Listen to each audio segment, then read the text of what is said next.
wasn't really about him. It was just like the mindset going to the game. Because last year was my first year starting varsity point guard. Mm-hmm.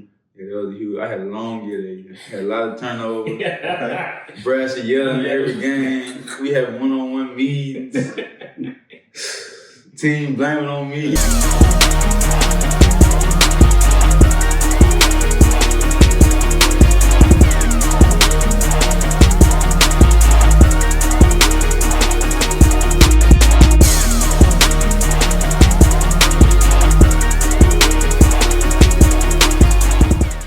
Welcome to CourtSide, where we sit on the sideline and we discuss sports as if we can do it better ourselves. I'm your host, Mr. John. You guys know my co-host, the Bay to LA. How you doing today, my brother? Man, hey, man, same suit reheated, man. You know how I do. Yes, sir. If you want to add something to it, just put a little cheese on it, right? I hear you. Man, before we get started, man, any shout-outs you want to give out to anybody? Man, shout-outs. Man, shout-outs to the whole Renell family. Come on now. Man, I appreciate y'all, man. You know. What you mean, man? Well, you know, with the business and and whatnot, man. I appreciate y'all. Oh, yeah, man. And listen, special shout-out to my man, Jay, in New Orleans, man. You hit me up. We will be back next week at the Pelicans game. You game? Yes, sir. Hold on, man. You know, I know a guy. Hold on, I might need Detroit. I might need to give me some tickets, man. Yeah. You know where we're gonna be? CourtSide, right? Come on. No, we're gonna be on the floor. You know, something like. Yes. All right, guys. If you like CourtSide, please make sure you like and subscribe to the show. All right, it's gonna cost you anything to like and subscribe to CourtSide with you guys. But like we do on CourtSide, I always like to bring on athletes, current athletes, former athletes, current coaches, former head coaches. It doesn't matter. And today, it's no different. All right. Today, our special guest is known to be some as the best point guard in Central Louisiana. He's a floor general. He's a mastermind on the court as he's orchestrating that offense and getting everybody into place. CourtSide, let me welcome to the show, Mr. Trey Dorty. How you doing today, my brother? Doing good. Man, before we get started, man, any shout-outs you want to give out to anybody? Coach is most importantly, mom and dad. There we go. Family. Anybody else? Any teammates? Yeah, Tyshawn. Yeah, man, we had Tyshawn on the show, man. Actually, he was our first one to come on the show, man. He kind of set the tone and kind of got this thing jump on as far as bringing on these athletes and getting them rolling as far as giving them that exposure and that confidence to get out there and do great things on that court.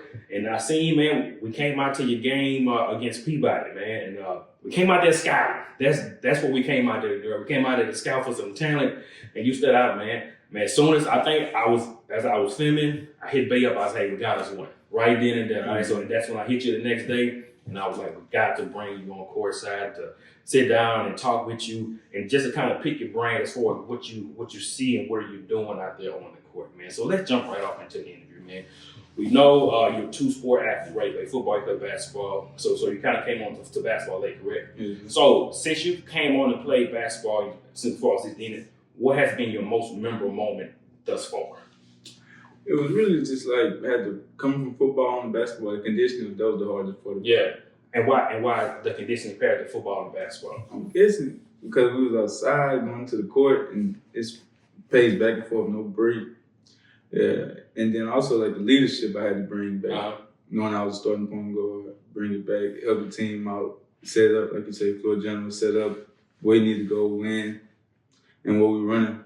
Gotcha. All right, so let's get back on that conditioning, all right? Because I know a lot of people say, football players are more conditioned than basketball players. You know what I'm saying? But he kind of just said that basketball players kind of have a little more. I don't know if the man said that. So this is what we want to know. Yeah, because he played basketball, I played football. So we want to know, in your estimation, as far as being in shape, which one is the hardest one, basketball or football? Gotta give it to basketball. Come on now, basketball, man. All the up and down, the twisting, the turning, the nonstop. Well, so why do you say that? Why would you say basketball? All game, back and forth. Mm-hmm. Only get breaks on timeouts. Somebody injured, something like that. Football, you get the snap, you got the clock running. Yeah, there we go. You get to watch the clock. You got at least 30 seconds. Yeah. 25, 30 Okay. seconds. It's 40 in the high school, huh? I think so. Yeah, it's like 40 seconds to catch your breath. So you know what? Maybe I think I reworded the question wrong. I'm gonna ask it in a different way. Which one do you have to be tougher at, football or basketball? I give it to you, football. Come on now. Hey, Come on. We there now. So we say physically tougher though, but mentally you got to be locked in on the basketball court because it can switch from this to this just like that. One minute you on offense, next minute you on defense. What's Team going to run. You down, you got to get yourself back up. Right. You got to try to get yourself on the run. Right. Long period, long game left. But now, can you admit, in football, we can't run to the ref and the coach. In basketball, you get the ref. Hey, come here, Don. Let me talk to you real quick. I'll be saying about that. I'll give you that. I'll give you that, man. But like you say, so you saying that was kind of your most memorable moment, Ben, as far as being able to having to kind of switch that mindset, right? The whole mindset go from putting pads on to running routes. Now I'm out here directing the team and the offense as far as what we're going to do on offense. So let's talk about that. So what was your mindset as soon as you got back as far as how were you going to inject that leadership? It was really about like showing others. Mm-hmm. So as soon as I get back, I had to get my conditioning right so I can't tell anybody else they ain't conditioning enough. And then it was from there, actions over words. Gotcha. I like that. So let me ask you, before you get ready for a big game, what are some things that you do to mentally prepare yourself, before you go out there? I mean, especially, sitting where you guys are sitting at number 2 in the state? Mm-hmm. Okay, so what are some things that you do to get yourself together? Sitting in the locker room, music, talking to teammates. I still joke around a little bit. Like I ain't the type to just zone out to lock in. I joke around a little bit. Right. Because that's just like my character. But other than that, music, joke around, and of course get my teammates involved. Gotcha. Well, you done said music, so we got I always ask, what kind of music you listen to get yourself, in that mind frame. In the whole game, you got slow down, you got slow jams. Yes. That's what I'm talking about, man. So you telling me when y'all played Peabody? Yeah. Oh no. Oh. So what you listen to? I had the NBA Young That's it. Young boy, man. Hey, man, I feel that, man, because that game was on point, man. So outside of NBA Young boy, and we're gonna get back on the Peabody game. What are the rap and kind of slow jams to kind of get you in the mind frame? Like that Days Low. Yeah. I'm missing that heavy. Days Low. All right. Who else? That's really it. That's it. So when we came up, when I came up, he was like he a few years older than me. We was the rap, it was all out of Texas or whatever. What I'm saying? We had Hulk, we had Fat Pat, we had Paul Walker Millionaire, we had Slim Thug, we had Zero or whatever. And then Louisiana, it was Cash Money. Cash Money, No Limit. Those were the kind of the music we listened to kind of on the bus going to the games or whatever. And then we on the way back home from the games, we listen to the slow jam. You know what I'm saying? Chop and Screw, you know what I'm saying? Swisher House, Michael 5,000 Watts. you know Michael 5,000 Watts? Oh, man, come on, man. So I ain't even going to tell them what we used to do. Go ahead, tell them what you listen to. MC Hammer, Spice One, Too Short. You heard it? Pop. Are you? Blow your whistle? None of that? No. Man, we got to show you. We got to put some music on for you, man. All right, man. So we talked about your music. Kind of touched on that, kind of get you into your mind frame, man. So let's get off into your basketball journey and some of your earlier influences growing up, right? So when you was younger, who were some of your influences? It could be your parents, your teammates, coaches, or a favorite player growing up. Who were some of those influences that kind of helped shape and mold your game? It was watching Ant come up, Anthony Edwards. Gotcha. Anybody else? Anybody like? Oh, Mom, Dad. We used to go outside hoop a little bit. Little sister, she was younger than me, but she used to get involved as well. Gotcha. So you say Ant-Man. What you like about Ant-Man game? That dog. That dog, huh? That dog. Now, you say he might be allegedly Michael Jordan's son, right? As they say. Oh, come on. Just saying, man. He got the Ant-Man. Or was it Jimmy Butler? No, they did say Ant-Man. They did say Ant-Man. Man, he could say, allegedly, I'm just saying, man. But, it could be, man. So outside of Ant-Man, anybody else? Well, I know you still, what, you 16? 17. So outside of Ant-Man, anybody else prior to Ant-Man that you kind of watched growing up? Steph Curry. All right. As we got older. Steph Curry. That's it. That's it. You heard him. You said it right. You ain't stuttering. It would make sense though, but I'm not gonna say why it makes sense, but it would make sense. I like you said, you used to get out there and play with mom and dad, right? Yeah. Okay, so out of the two. Come on now. Come on, man. You know, they did, and listen, they did a fabulous job with you. It paid off. Yeah. So let's go ahead and hear, you know, who was the best, you know? I gotta give it. Mom had that scrap, but of course, Dad more feels getting to the goal. Right. Oh, yeah. So you ever beat that 1-on-1? Oh, yeah. Well, Ooh. Come on now, come on. Hey, back then, now. no, back then he used to give me. Yeah, Nah. Yeah, you get him now. Easy money. Easy money. Shout out to Pops, man. Yeah. You know? Pops, you got to redeem yourself now. You got to redeem yourself. So, you know, every year, you know, players, they talk about their progression, you know, things that they want to do to get better than the year they played the year before. What are some things that you worked on that prepared you for this year that you said last year, you know, maybe I can kind of tweak it and I can be better, and that you see that it's paying off dividends for what you're doing now? It was really getting in the lab. Ball handling, it wasn't really ball handling, it was just like the mindset going to the game. Because last year was my first year starting varsity point guard. Mm-hmm. Yeah, that was huge. I had a long year that year. Had a lot of turnovers. Okay. Brass and yelling every game. We had one-on-one meetings. Team blaming on me.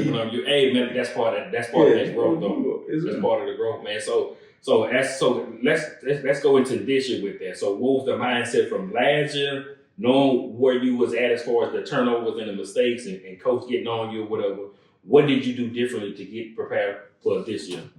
Like the summer, that helped so much. Mm-hmm. We played like 100 games in summer almost every day.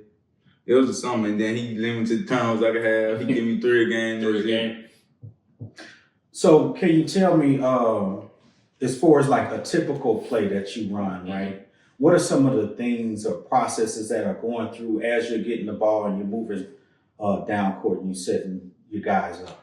Easy going to be the shooter. Y'all mentioned him on here? Yeah. Oh, yeah. Well, Marcus Bowles. There we go. Okay. I seen him play. Yes. Marcus, Sure. Yep. I was taking them too. Go ahead. Them two, I drive, kick, most likely. I think we got a good shot. Yes. And don't get me started on the block. Okay. Jarvell Borden. Yes. That's who we run our offense through the most, though, Jarvell. And so let's talk about them shooters, man, because I was at that, and we going to get off into that Peabody game while we're talking about your shooters, man. I think Bowden, he got off first, right? Yeah. He came out with the steal, and the jumper, man, he has a nice jumper, man. I like his release. He shoot it at the high point, man, and he's long. Yeah. He got some height with him, man, but that jumper is pretty, man. He got a pretty jumper. So once he got going, I was all right. And then right, he got going. That's the left hand guy, right? Mm-hmm. Yeah, so he was able to knock down some threes, man. I'm like, once they start knocking the threes down, I was like, yeah, man, it's gonna be a long night for Peabody, man. So let's talk about that Peabody game, man, because I got there early. Yeah, I was like, I'm gonna get there early. I got there 5:15. I got there 5:15. It was a line at the game. Door open at 5:30? Yeah. I know you was back of the line. Yeah, I was at the back of the line. So let's talk about it. And when I got in, it was had people in there, and y'all was out there in the full out sweat. Y'all was working out, getting warmed up for the game. So what was the preparation all week to get ready for that game? It was just practice. Days leading up to the Peabody game, because Russ was telling them to go hard every day. Because the big crowd, they can get to you. Mm-hmm. Yeah, so going to the game, preparation, just practice hard, work hard, crash the rebound. Mm-hmm. That was the game plan. Going to the game, crash the rebound. If we don't box out, he thought if we would have boxed out, crash rebounds, we had a good chance of winning the game. Man. But not only did you guys do that, because I think Kashan finished with 11 boards, what you had, 8? Yeah, I had like 8. 8 boards or whatever, and you had, 15 points? 15. 6 or 6? 6. So I'm saying, so you being the point guard having 8 rebounds, we crashing the boards or whatever. Yeah, so and you was able to do that, and you was able to kind of orchestrate everything out there. Like you created the energy, you was able to facilitate, kick out, get your layups in and things like that. So you had a complete overall game. So was that the intent for you, or were you just looking to be more of a facilitator and rebounder? Going to the game, but I know I had to set the tone early. Mm-hmm. Setting the tone early was going to get everybody else involved. Once everybody else got involved, I feel like we had a good chance. So at what point in the game did you feel like, hey, we got this under control? Going into halftime. But I knew coming out of halftime, that third quarter, first 4 minutes, hardest for. That's people that come out playing hard as they can. It's gonna be if you could get through the 4 minutes, I thought we was good. And that's what they did, because Peabody made a run with them. They put in them first 4 minutes, and then you guys was kind of able to sustain that run, and then y'all kind of got it together, and then y'all never really lost the lead or whatever. So, do you think Peabody came out flat, or do you think y'all was just ready? I know they came out high. They got the first 2. He tipped it in. everybody was nervous though. The crowd getting to you, nobody boxing up, getting at the game. After that though, if Marcus Bolton got going, he got going early. Yeah, he did. And then Wright came behind him. He did. I came behind him. Jarvell got going. And Tyson, he got going with them dunks. And when he got them dunks, when he get going, it was on the pop. Non-stop mode. Yes, it was. People dancing in the crowd, man. People out over there, man. They mad, man. Ash over there, they doing the hack and code thing, man. It was an awesome environment, man. So yeah, man. Hey, man. Shout out to Peabody, man. Yes, sir. Hey, y'all did a good job, man. Listen. We got a lot of talent out here, man. And this is what I want to know. So that is a huge game out here for you to going at each other the way that y'all did. As far as your position, what would you say this season your best matchup was? Like one-on-one? One-on-one. If you had to pick. How long?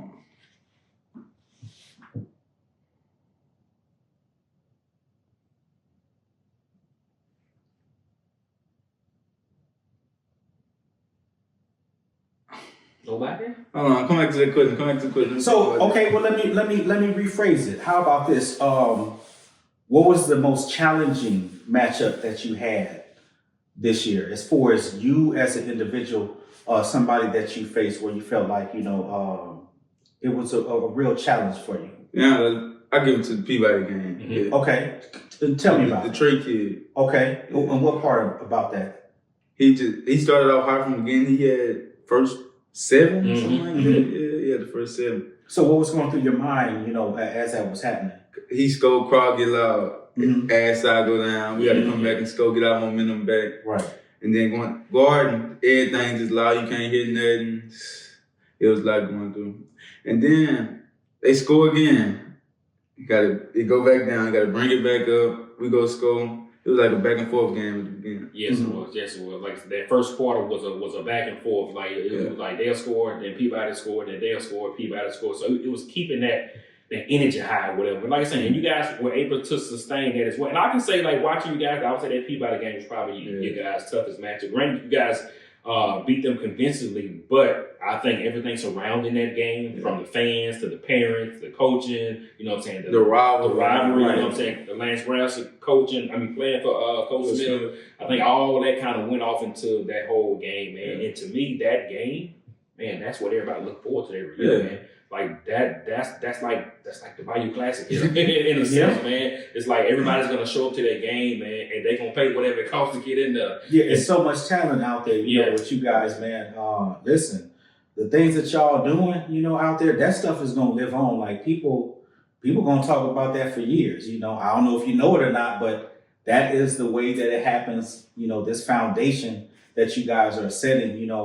These programs. You guys are getting better and better and better, and when you guys take it to the next level, man, people gonna be talking about this 10 years from now. Yes, sir. Yes, sir. And like they talk about them old Peabody teams in past. Everybody. Like I say, they're gonna be talking about your guys the same way because the run you guys are on. So let's talk about that, sustaining that momentum, sustaining that motivation, because we know it can be a long season, right? And you guys have been playing great basketball, collected as a unit. What does it take in order to keep that motivation going when you don't feel like it all the time? You know what I'm saying? And how do you push your guys to keep going? Hard work, dedication. Like today was one of them days because we just came off 4-day tournament, back to practice, got a game again tomorrow. Yeah, it's a lot of hard work and dedication to come into it. And back to the Peabody game. Going to the Peabody game, Coach Rush was like, we win or lose, we got to bring ourselves back down, we have to bring ourselves back up. In this case, we had to bring ourselves back down, keep a level head, going on to because you can't kind of get up there if you beat, and when you guys beat Peabody, and you guys can stay there and lose sight of what's the ultimate goal is to win the state title. So you guys say you guys just came off a tournament. You guys played four games in a row, back to back. You guys end up winning that tournament, right? So let's talk about that tournament. How grueling was it to play those 4 games in a row and come out on top? Yeah, it was hard. 4 days back to back, and we played late games. 5, 7, 7. We both played at 8:45. We round up being 9:20, and get back home to 11:30, 12ish. Yeah, it was hard. And then back on the road the next day for another game. Man, so is that a testament of coaching, players, the game plan? What goes into being able to produce at a high level like that? It's really Coach Brash. Yeah. Coach Brash. Yeah. Let's talk about Coach Brash. So what does he bring to the table that has you guys believing that we can go all the way? His speeches, like when he talked to us, him giving us like before we go out there, the talk we have before we go out there. So give us kind of an example of one of those speeches, kind of paraphrases for us, so the people out there would know what type of coach he is. Yeah, he don't matter who we playing, come out there, play your hardest, box out, rebound, push the ball, get to the cup. We're gonna work out. We're gonna work inside out, going to the game. And if something go wrong, he telling me go get the ball. And often he got to the point he let me call some plays. Oh, I say so. You got a green light now. Yeah, you called it. All right, Coach Brash, you gave him a green light. Now he get up there and put up 15 threes. Don't blame us, all right? So, if you could give a piece of advice to a youngster who is watching you and maybe want to follow in your footsteps, what would it be? Hard work, dedicate, stay in the gym. Mm-hmm. The parties, they come later. Yeah. Stay in the gym. Work, get your shot right. Fundamentals come first. AAU, it's okay. But I'd rather stay in the gym, get a coach that's going to develop you well. Mm-hmm. You know, have the mindset, you're going to win every game. Got to have that grit. That great. So let's talk about that AAU or whatever. So, because we know there's been a lot of controversy with AAU. Sometimes AAU can be good, sometimes it can be bad. Where do you find the balance with playing AAU basketball? Myself, AAU basketball, okay. Like, I really, school ball, better when we come to coaching wise. Mm-hmm. And like playing, like, cause you just putting a whole bunch of people on the same team together, going to random tournaments, blowing everybody out. So you're not able to work on the individual game as much as you was on your team. Because and then you ain't running no sets. You just doing what you want. Just doing what you want. I got you. I understand that. So would you say that in your estimation, what's the best pathway, for a young player coming up? Would it be to run out there to AAU or strictly just stick to whatever the high school coach has going on? What would you say? Yeah, you could do both, but mostly high school coach stay in the gym, stay developed, because AAU you just only going out there taking any shot you want. Yeah. At least like you're saying with coaching, you can kind of fine tune your craft. You know what I'm saying? Like they'll put you in a certain role, like you with point guard. Like I said, you can get to the basket at any point in time. But being a point guard is all about facilitating, getting everybody else involved or whatever, and being able to help them create their shots. And once you get them going, like you did, like when I see you play, you was able to get everybody else around you going, and then you start looking for your shot. Yeah. So when it came time for you to distribute back to them, they was already in it. Yeah, everybody's already going. So again, being a point guard, that's your role, that's your identity. You were the leader of the team on the court. You know what I'm saying? Like everything goes. Coach always say, I'm him on the court. Yeah, you him. Like you're an extension of him on the court, and your job is to direct traffic, facilitate, and when he come back to you, I'm ready to knock that thing down. Whatever. So a point guard that comes to mind when I was younger was Kevin Johnson. Played for the Phoenix Suns. He was one of them point guards where he come out here, break it down. I can distribute, but when he came back to me for that 3 or that 15-footer, I was knocking it down. Like all the time, automatic. So again, that's when I seen you play, that's how I saw it. You know what I'm saying? Yeah. So kudos to you to be able to kind of get your teammates involved and then look for your own shot, man. So let me ask you. I mean, y'all just got done talking about, you say he is him. That's what the coach said. Yeah, he's him. He's him. So this is what I want to know. Since you him, right? What is it that you possess out there that you feel don't nobody out there that you facing got? That dog, right? Okay, well, listen, you're going to have to tell me more than that dog. Okay, I got the dog. What is it that you actually do that you feel like nobody out here does this better than me? Because, they do say you're the best point guard in Central Louisiana. Yeah, No, when I was referring to him, though, I was talking about as in Coach Brasher. Okay. But you can take it that way, too, though. Go ahead, go ahead. Hold on, one more time. I want to know, what is it that you possess out on that basketball court that you feel like when you get out there, nobody else does this better than you? The pace I play with. Yeah, that's what I was thinking. Okay, tell me about it. Because we can go from fast to slow, 2-3 laid back, get the shooters going, man on man, get to the cup, all that. I agree with your pace, because that's what I was thinking when you was asking the question. It's got to be his speed and his pace. Because like I said, he's very quick out there with the ball, very fast. He can handle the ball. I did see him lose control of the ball like one time he was playing. So I don't know if that should work from this summer, from going in from last year, all the turnovers. But as far as his pace, was a good pace. So let's talk about that. People been saying, you the best point guard. Yeah, I've been hearing that. So I'm asking. You the best point guard in Central Louisiana. So a 2-part question: how does that make you feel? And what are you going to do to sustain that newfound role of fame within that? Yeah, it feels good. You guys just stay humble though. Because Brasher, we had this talk a couple days ago. He was talking about some, you get all the credit, just stay humble, stay level head, keep striving for greatness. Yeah, so is it hard to stay humble when you have so many people in this area telling you that you are that guy, you are him? Be honest.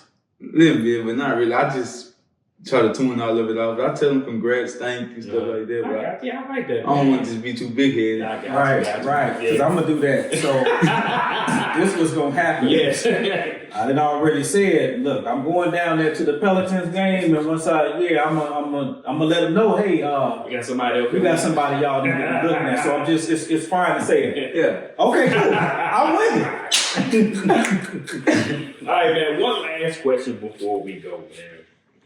So, as far as and this is for yourself and for the team, right? What are your team goals moving forward for the rest of the season, and what are your personal goals for you outside of basketball? Stay on the course all season. Like the Marksville game, I let the team down that game. That was the game I got ejected. That was our only loss this year. Yeah, because Brasher, we had another talk. We had a lot of talk. Yeah, that talk right there was about putting myself over the team, talking on the court. That's some dog cat came out a little too much though, that game. Yeah, it was tripping that game. But team goals, we gotta stay on our mind. Heavy, right? And like I said, and you guys are primed this year to get that. So let me ask you this, and I don't want to ruffle nobody's feathers. Yeah. Do you think this team is better than last year's team? Yeah. Why is that? We share the ball more. Come on now. And like I say, that's what I was going with it. Like I see how you guys are very unselfish with the way you guys play, and you guys really you guys are rooting for each other. And once again, the AAU stuff we was talking about, we all played it together before. We all grew up playing it. Playing AAU ball together, so you guys have a very good relationship. And like I said, I do like the team chemistry that you guys do possess or whatever. So that is good on the court. Babe, you got anything else for me? Man, I just think it's something special, that we got going on here in Ceylon. And it's just a testament to you guys' hard work, dedication. Continue to stay the course, man, and as supporters of what y'all doing, and as older folks, man, we really proud of what y'all doing. Yes, sir. And you need to know it means something. These accolades that you guys are getting, continue to do that and push that narrative in Ceylon, man. And let's see where this thing takes us, man. Yes, sir, man. Hey, like I said, man, continue to be great. Continue to lead your team. Like I said, if you do that, man, wherever this thing takes you guys this year and beyond, going into next season, off into college, man, just know, man, you guys have a lot of support here in Central Louisiana, man. And we rooting for pretty much every team here in Central Louisiana, man. Because we want you guys to not only win state, but go to the next level and be productive and come back and be great young men here in this community or whatever community you decide to go out to, man. All right, guys, you've been listening to CourtSide, where we sit on the sideline and we discuss sports as if we can do it better ourselves. I'm your host, Mr. 300. You guys know my co-host, the Bay to LA. Hope you guys have enjoyed yourself. See you guys on the next one.